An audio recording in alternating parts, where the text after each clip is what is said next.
The Maps application in Windows 11 depends on an internet connection, but you can save maps offline if you need to access them when you're not connected. Start when you are connected to the internet. From the Start menu, go to Settings, to the Apps category, then to Offline Maps. Click Download Maps. Then locate the specific region you want to download. I'll go to Europe.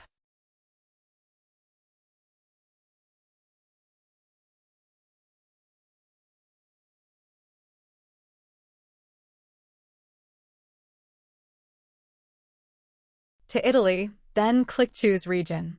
I'll download the map of the Veneto region. This can take some time.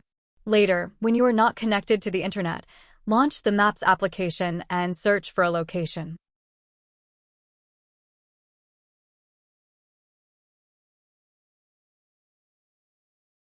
Generally, you cannot find a location if you are not connected to the internet. However, if you search for a location in the region you downloaded,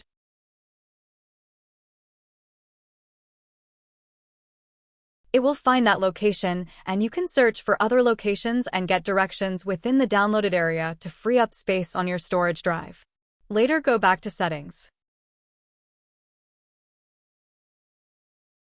to the Apps category, to Offline Maps, and click the Maps option to show the list of offline maps you've downloaded. Click the trash can icon next to one of your offline maps to delete it, or choose Delete All.